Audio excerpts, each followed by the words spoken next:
عليكم ورحمة الله وبركاته. ازيكم يا حبايبي؟ عاملين ايه؟ يا رب تكونوا في خير وفي احسن الاحوال. اللهم صل على سيدنا محمد وعلى اله وصحبه وسلم. النهارده هعمل معاكم البتنجان بطريقه المطاعم بجد ولونه الاحمر التحفه. انا كنت عملت معاكم قبل كده بس دي طريقه تانية ولقيت دي احسن، يعني عجبتني، فاللي تعجبك اعملي بيها. انا هنا عندي البتنجان، يعني ما يبقاش تخين، هي بس عشان الكاميرا مقرباها كده بالشكل ده كده. وطبعا قمعته كده. التاني كنت عامله له بقمع، فانت خليكي هنا ده من غير شايله القمع بتاعه كده خالص طبعا، وغسلاه غسله كويسه محترمه. وحطيت ميه طبعا، المفروض تغطيه شويه طبعا هو بيعوم.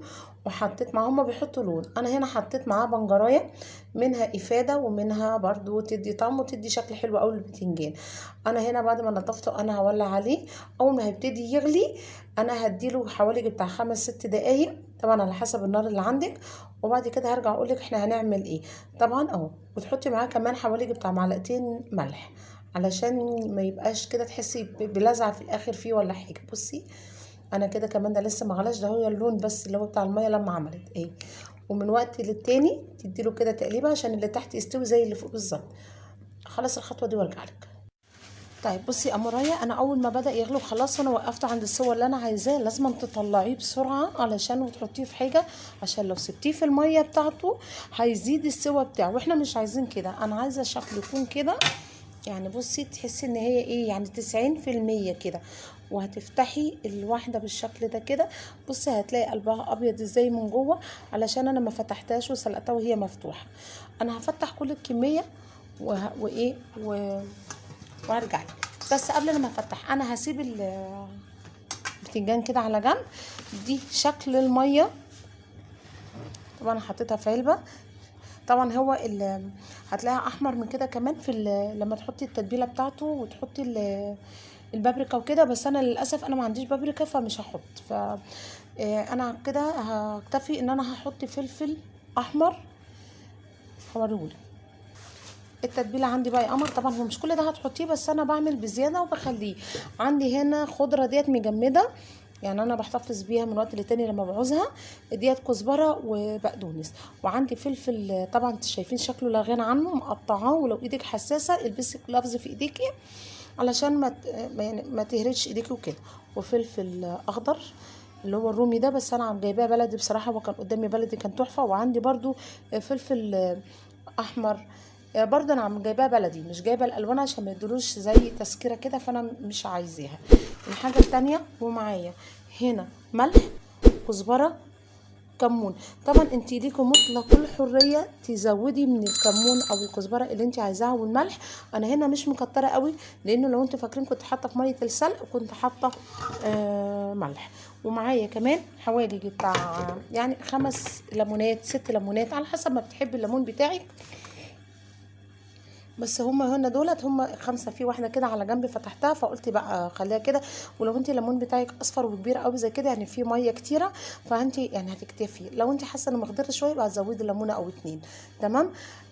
نعمل كل ده بقى بايه؟ عندك انت كبه تمام، ما عندكيش كبه بتعمليه في الخلاط، في شفشق الخلاط بتاعك. انا للاسف انا هعمله في شفشق الخلاط لان الكبه بتاعته صغننه فبتزهقني. فطبعا هنحط الاول، بحط كمان خل حوالي بتاع ما بين ربع ونص كوبايه خل على حسب كميه الخل اللي انت بتحبيها. انا حطيت في تحت الاول كده كفايه كده، وانا بس هحط وهحط الخضره بتاعتي دي كلها. وهنضربها ضرب كده، طالما في شفشق الخلاط بضربها ضرب متقطع علشان ما تعصرهاليش قوي. خلاص كده. واحط الحلوه ديت كده، هي بصي بايشه عشان مطلعها من بدري بالشكل ده.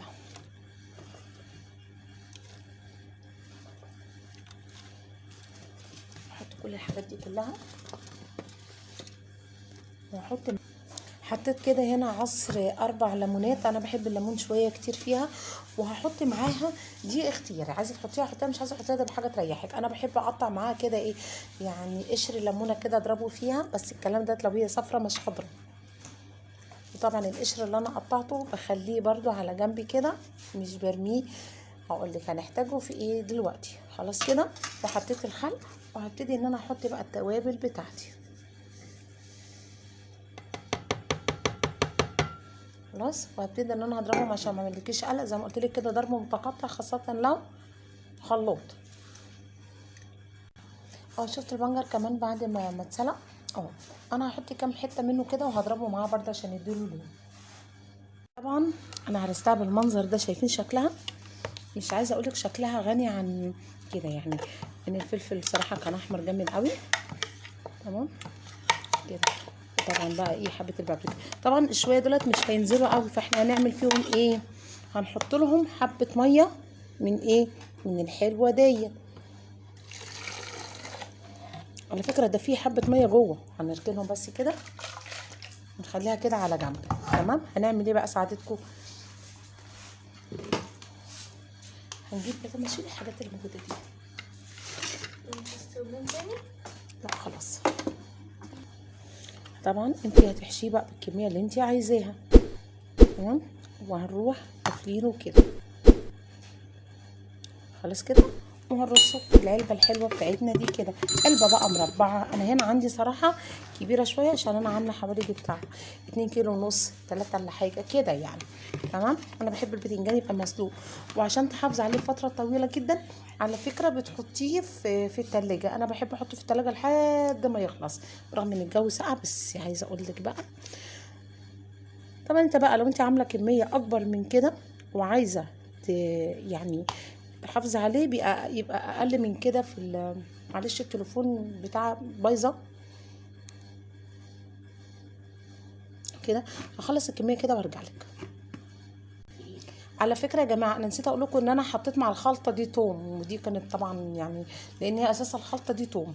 تمام. حطيت معاه. لو انت يعني على الكميه بتاعتك انت بتحطي التومه اللي انت عايزاها. بتحبي التوم كتير براحتك، ما بتحبيش التوم كتير برضو براحتك. تمام. انا هنا حبيته يبقى صراحه احمر شويتين، فرحت حطيت له سنه لون احمر بتاع طعم، عشان ما بقاش، بس عشان ابقى صريحه معاكم. تمام. عايزه تحطيه في علبه بقى مربعه تريحك، عايزه تحطيه في علبه مدوره براحتك، حطيه الحاجه اللي تكون عندك. بصي حبيبتي، دي طبعا بقيه الهريسه اهي، اعتبريها هريسه. بخليها، هتحطي منها لسمك مشوي، هتحطي منها في حته في مسقعه، هتحطي منها لبتنجان، هتحطي لو عملتي بتنجان تاني مش هتقعدي تعملي كده، بتبقى موجوده عندك وبتعيش معاكي طول السنه. لو حطيتها في التلاجة مش هيجرى لها حاجه. بس انا من الناس اللي بحب احطها في الفريزر، لان انا بغيب على ما بعمل المواضيع دي. تمام. هنبتدي نحط هنا كده، انا مش هكتر احسن تكون بتحرق قوي عشان العيال. وهقلب دي كده، والشويه اللي احنا حطيناهم هنا هندلقهم كده هنا كده، وعيش يا معلم. تمام. وهنعمل ايه؟ نركن ده على جنب ونحط ده على جنب اهو. بسم الله. معلش التليفون عندي مش عارف السلف بتاعي ما شاء الله يعني. وهنجيب من الحلوه دي كده، نجيب من الجميله دي حطي هنا. بسم الله. على فكره بقيه الميه اللي هناك في الحله اللي انا غليت فيها هنشيلها نحطها في الفريزر كده.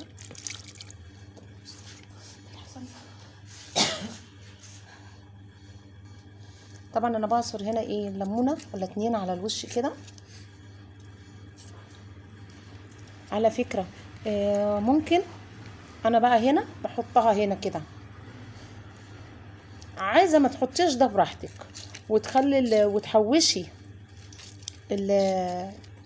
القشر ده تستخدميه في وصفات صابون، وصفات مش عارفه ايه براحتك. انا بحب احطهم هنا كده، خاصه مع البتنجان بحس ان هو عشق بالنسبه لي، عشان لما بتستوي شويه وباكل منه بحس بمتعه رهيبه صراحه كده يعني، لان طبعا مش هيستوي بسرعه اهو كده.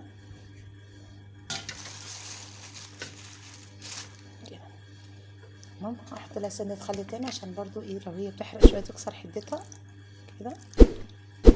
وكمان زيت كده. انا هكمل هنا خلاص كده. الله. احط من هنا كده، بتديها لمعه وبتبقى في نفس الوقت ما انت حافظه كده شويه ايه، حوالي بتاع معلقتين 3 ايه زيت.